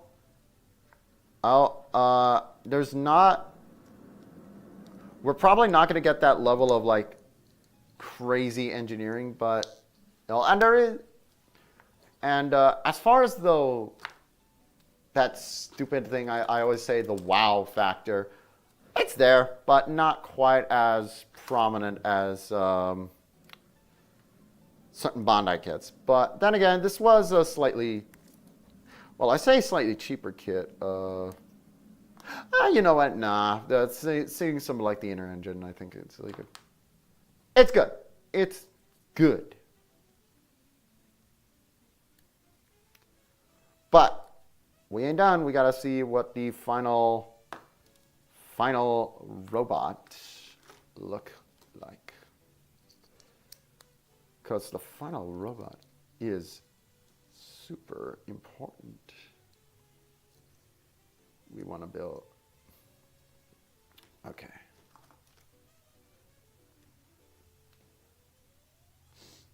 Got a figure name? For this guy, Blade Liger. The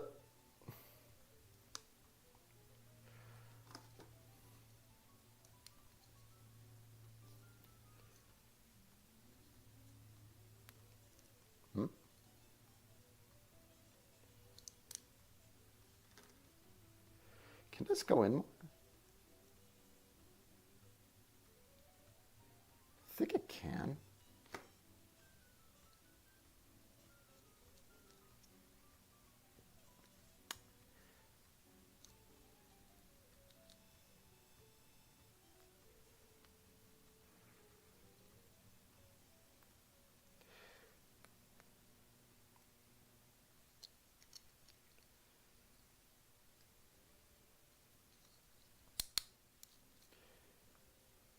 Feels like it should be able to go in more, but it doesn't want to. In fact, it definitely should go. Not into the void, but Not much better. Let me check this out. Hold on.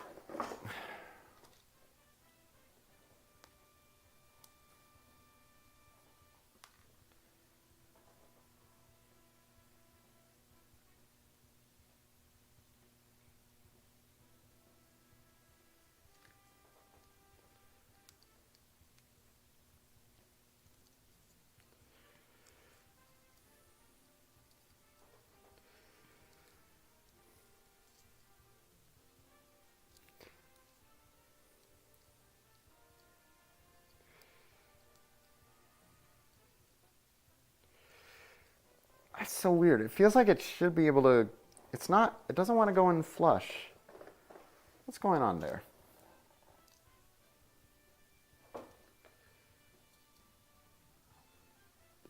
This is the right connector, right?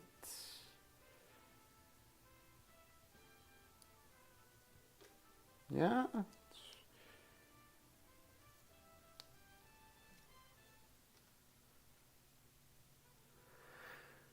What is going on here?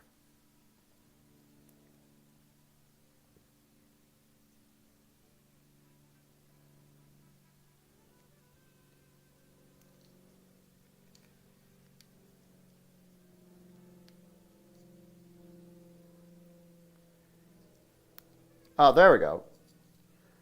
I fixed it somehow. Ugh, that was a big sneeze. Okay.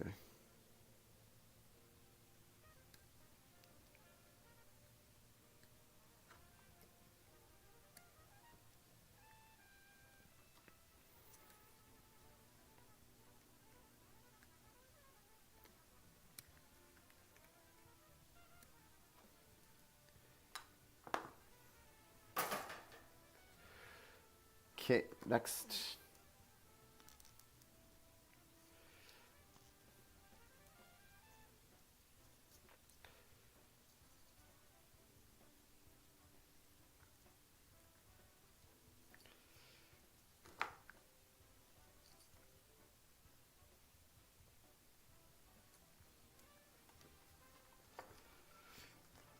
Okay, get it in.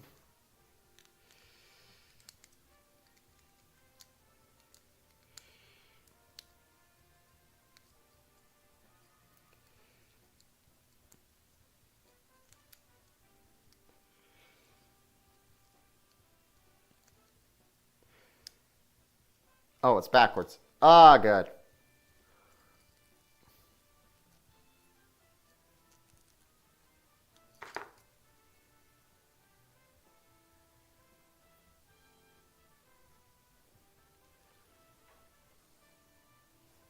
Come on. Come on. There we go. Come on. Ah. Okay.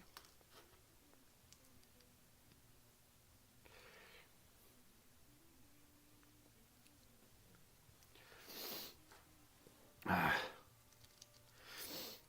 Jesus.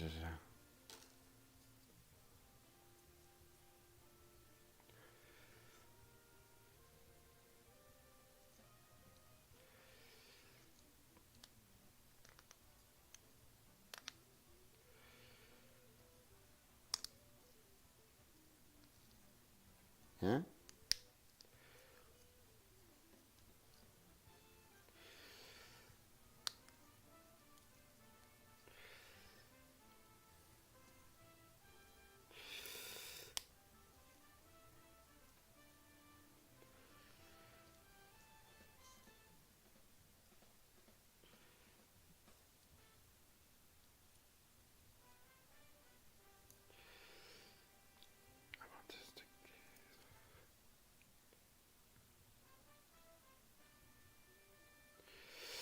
Come on.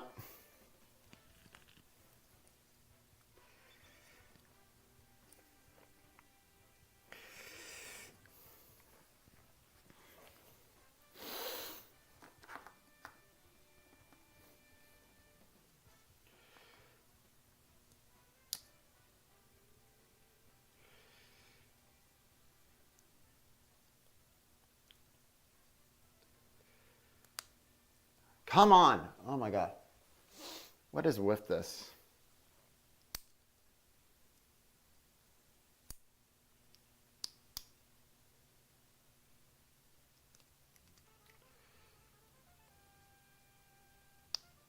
There we go. Got it. God, one opens up and then another one closes up and then another one closes. What's going on here, man? Oh, it's just not in all the way. Hoodie.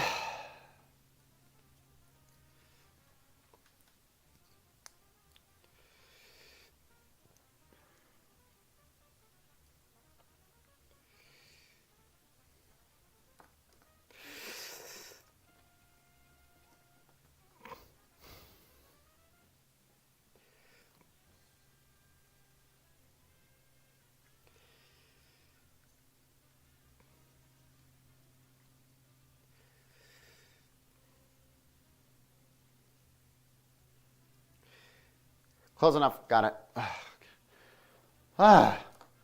That's the most difficult step. All right, I need I swear to God. Also, I forgot to put on the little caps. Let's put them on now.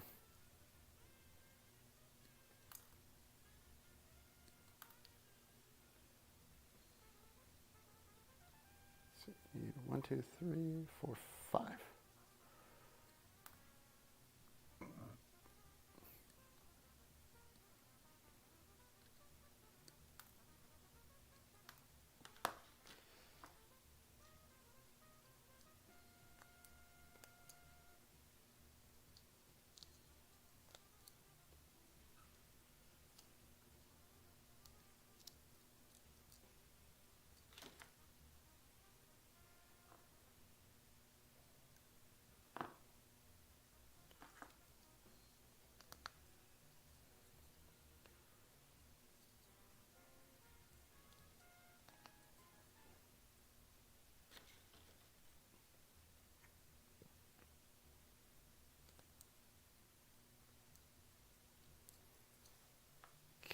There we go.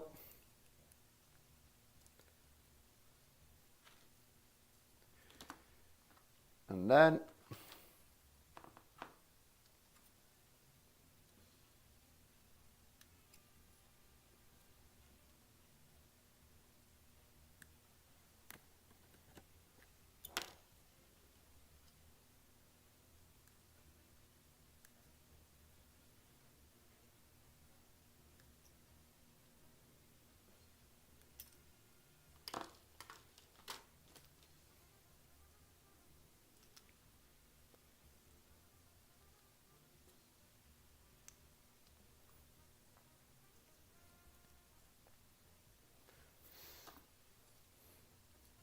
okay, there we go.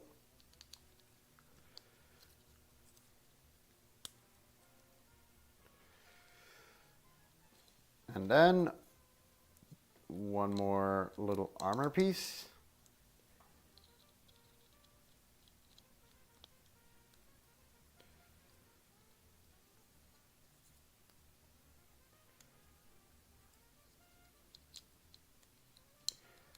Why is it not going in? Oh, that's why.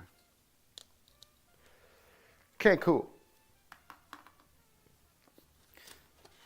That's okay. We need a 23.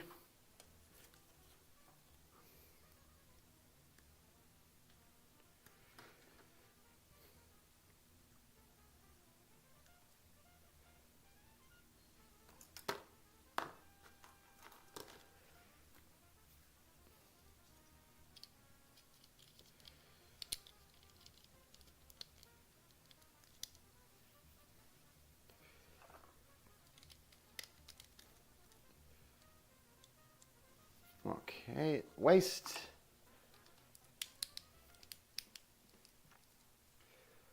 Ooh. Ooh. Oh. Oh.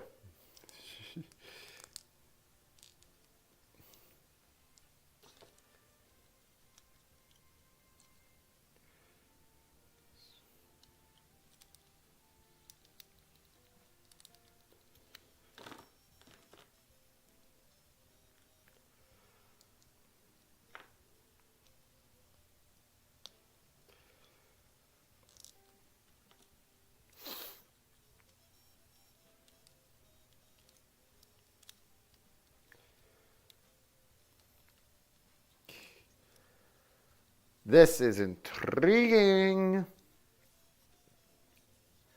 Okay, let's get the legs. So, leg the first. Leg the second.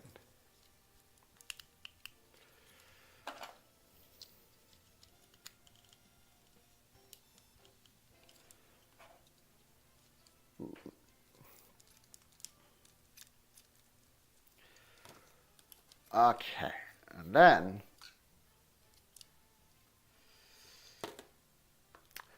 we'll reattach that.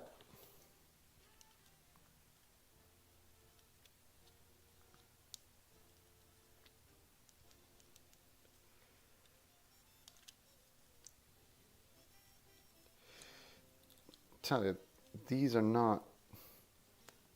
Okay, I just didn't click them in all the way.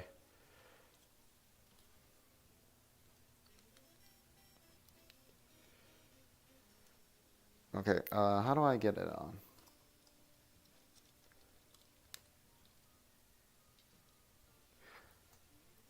How does this connect? Actually.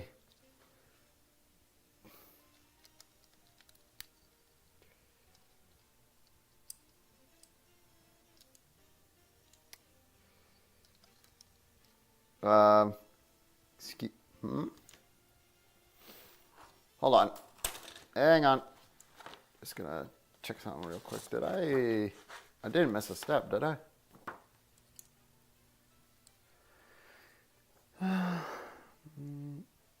No, doesn't look like I did. Yes, I did. Okay. Whew. Thankfully, this looks easy to put back in. My bad, I missed a spot.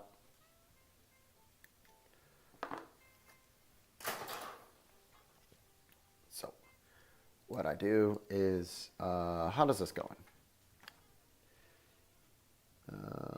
Like that. So, yep, I'm gonna have to disassemble real quick. There we go. Strange things are happening. Okay, so then we.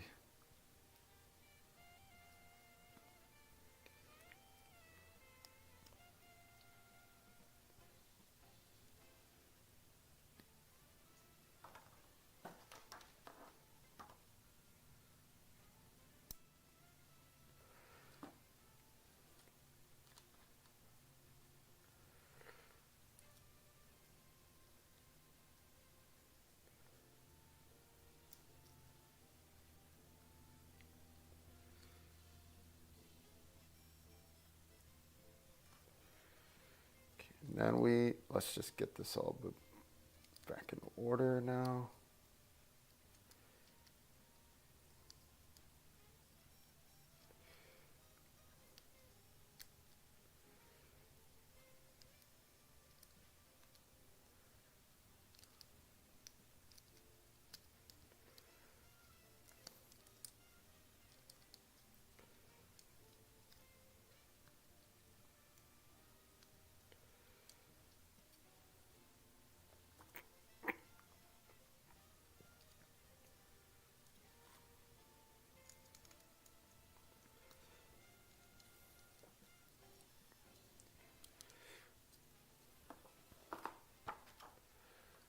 And then we just connect on the head. like so.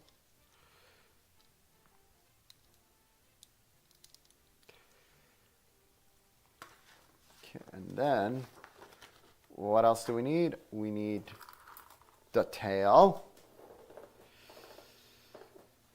And that's just gonna insert. I swear, was there another step I forgot? Oh, where's his ass?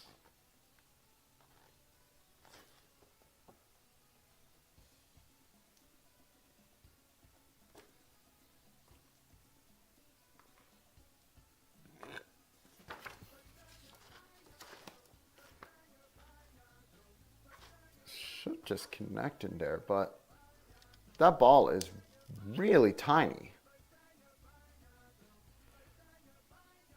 Like that, man?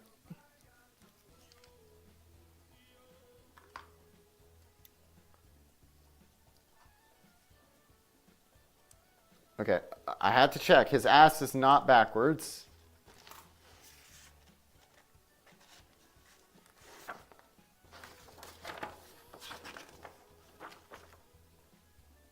See, neck. What part is it? Waist, that's it.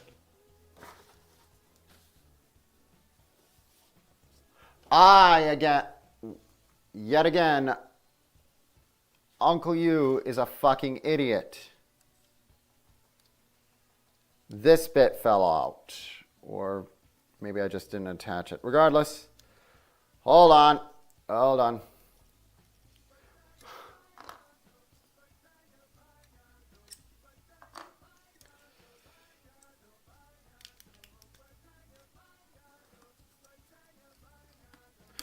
Something I will say, I am glad that is really nice about this kit is that it is remarkably easy to get inside and fix things up. In my opinion, a lot easier than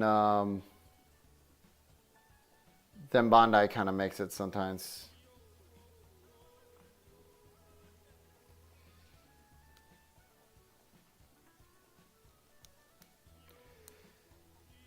Because sometimes Bandai's sort of kits, they're a little bit hard to get in.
It's weird. Why aren't you going in there?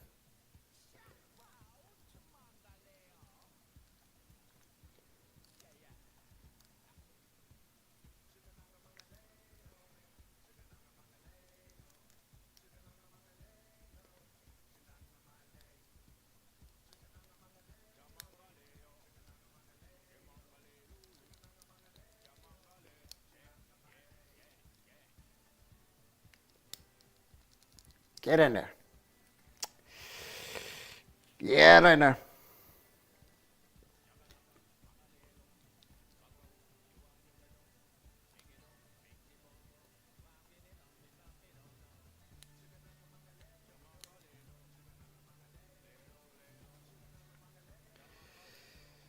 Okay, this bit's supposed to just kind of slide on.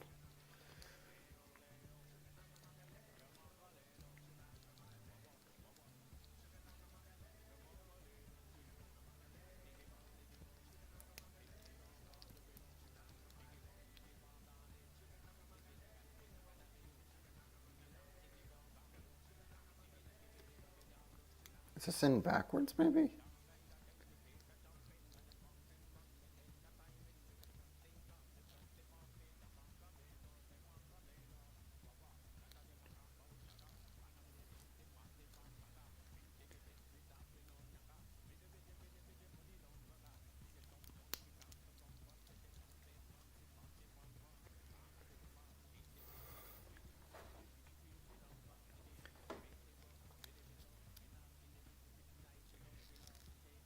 Come on.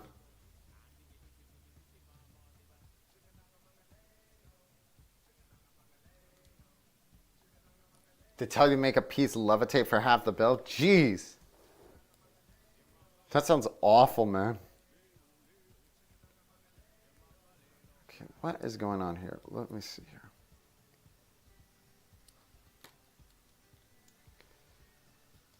Okay, what is going on here?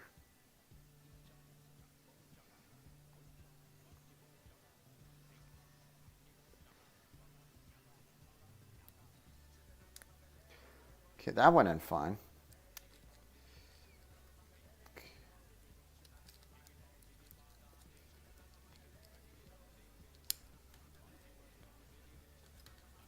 Maybe I'm supposed to connect it first and then get it in.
Okay, there we go. And then I think we just get this bit back attached like that. Let me just make sure. I don't trust anything anymore. No, it's backwards. That's better. Okay. Now we can get all attached again.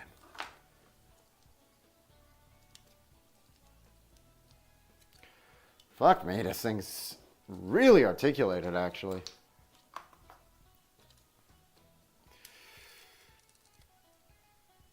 Okay, now let's get the ball back on.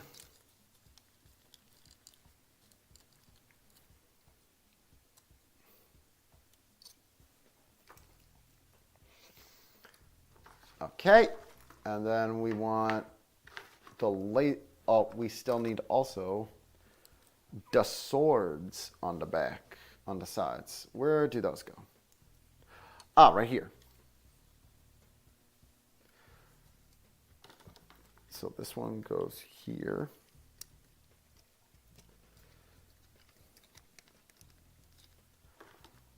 All right.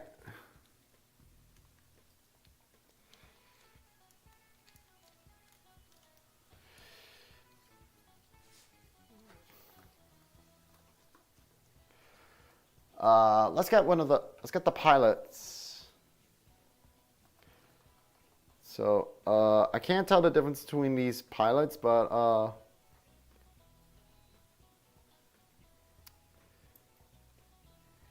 I do like.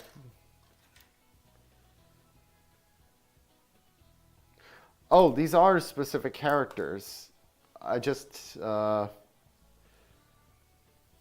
no idea who they are. Here you go, lady. You can be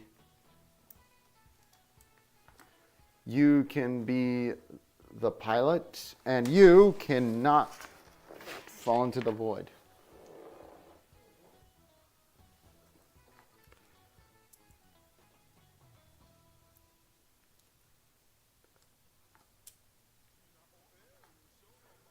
Okay, something's wrong with the opening cockpit. For some reason, it doesn't want to detach properly.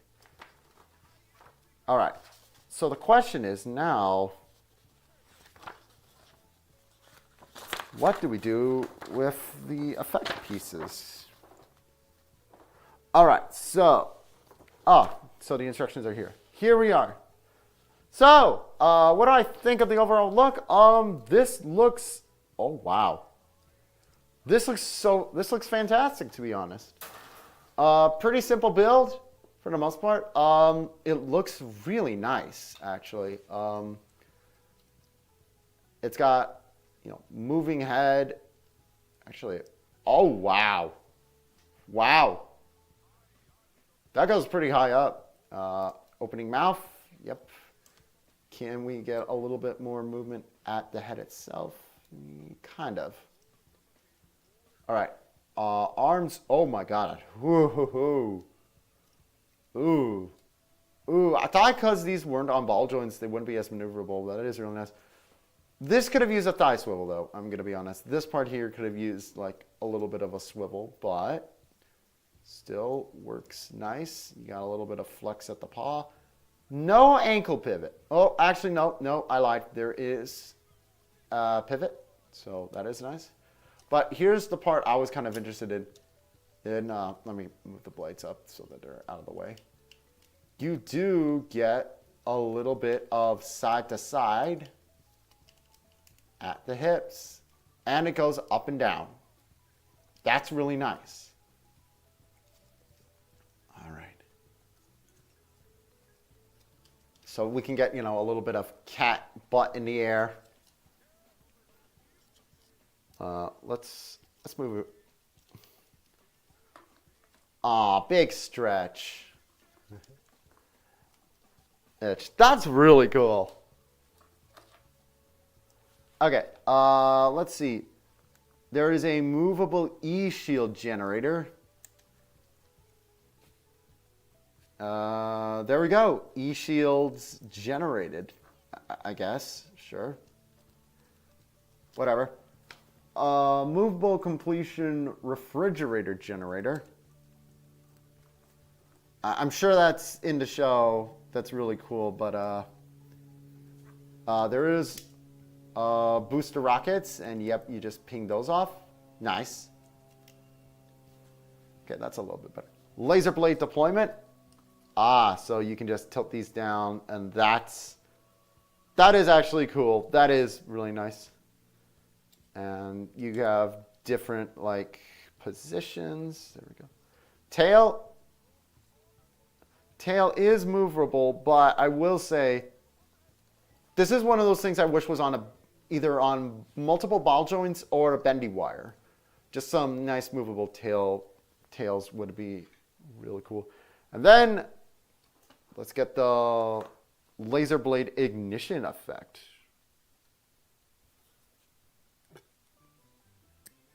Right.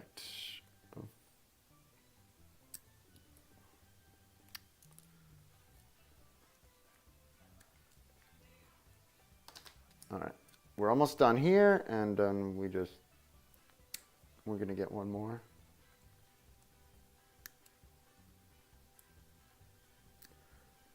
One more, there we go.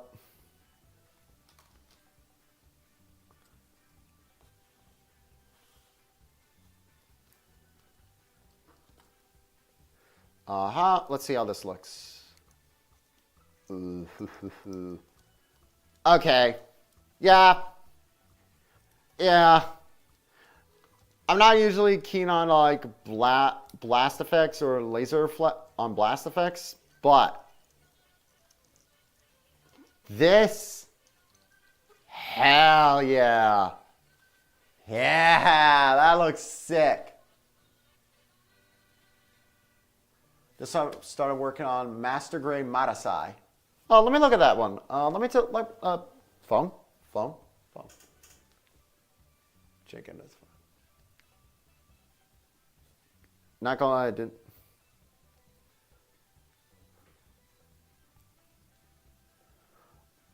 This one? Looks pretty cool. Good luck, yo play. Nice. The Marasai has an MG. Oh, you were talking about Master Grade Marasai. Okay, so this is cool, but let's see what I got. Okay. Do I have a stand that works? Yes. Yes, I do. Hey! I need a much stronger stand. I have one around. I just need to find it. But look at that. Hey, very cool. Oh.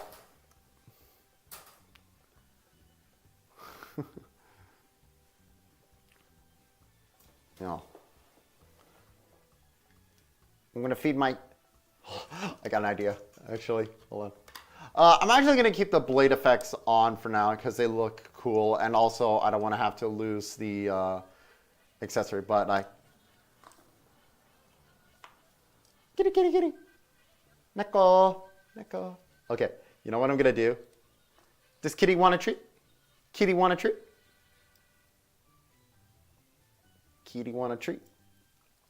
I should be a little bit more careful with that, but that's cool. That's really cool. Oh, I'm sorry, English isn't good, very good. Yopla.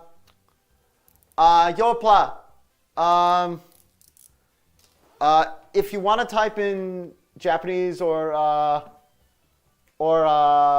Nihongo, that's fine. I can just use Google Translate. In fact, hold on.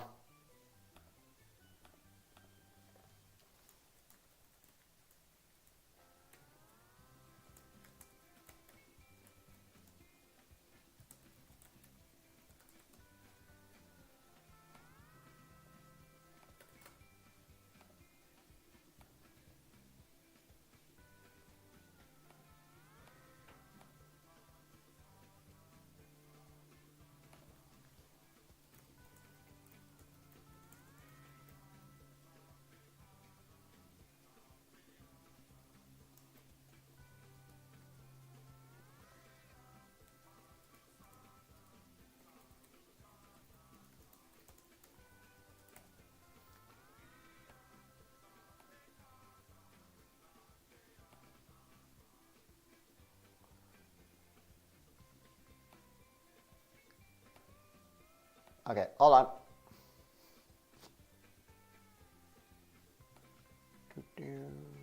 Okay.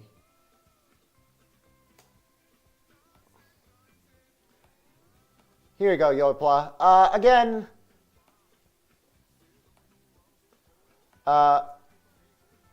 Yopla, type whatever's most comfortable for you. Like, my wife, she sometimes types in her native language, and I just translate it because it's easier for her. That's totally fine. But yeah, this is... Oh yeah, back to this. Wait. Oh, I need to try something. Can we get it on hind legs? Don't do this at home. Wait, we can use the tail. Yeah.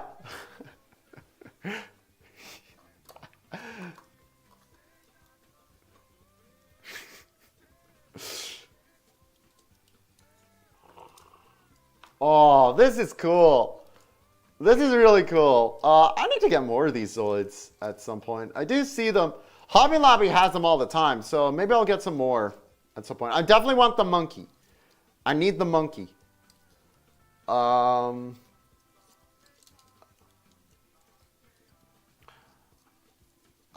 that's cool. I know. I did. Oh.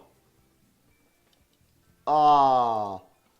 Very nice. Let's get all the things out like it suggested. Yeah, that does look really cool.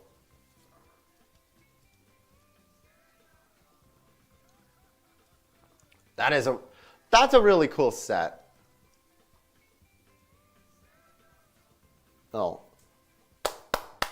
Love it. Okay, I will definitely review this at some point in the future. I've got no idea when. I got a lot of other stuff lined up right now. But that being said, this is it feels really good too. Like it feels really weighty. Like it doesn't feel like a model kit. It feels very like a proper action figure. Which Ader. And other than my stupid mistake, everything went in perfectly. Everything went in well. There was nothing that felt like it was gonna break. This is really good. And again, it's so posable. Wait, hold on. I got an idea.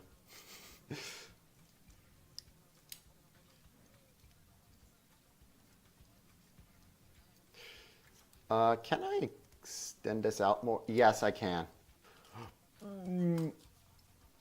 Okay, you still want to be very careful with it, but I got a silly idea. I got a silly idea. Come on. Come on.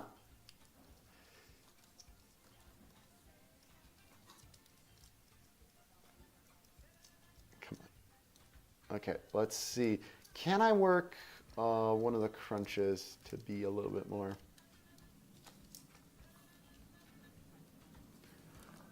I can't get it in the position I want it to, but look at that. Look at how natural that actually looks. Yopla! Thank you.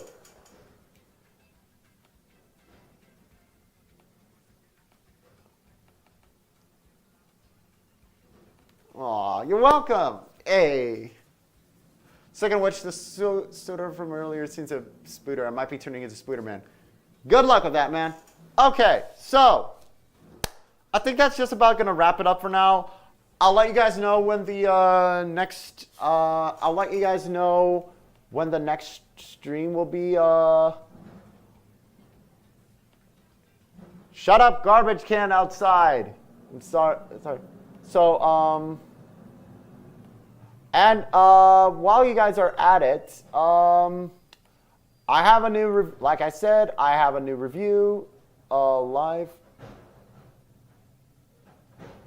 I have a new review live on YouTube right now. You guys can check that out.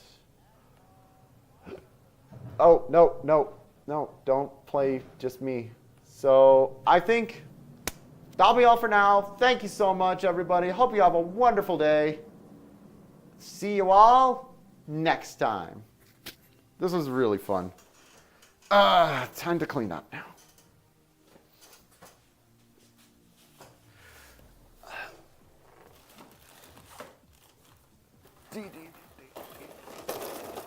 Definitely gonna keep the art for this. It's really nice art.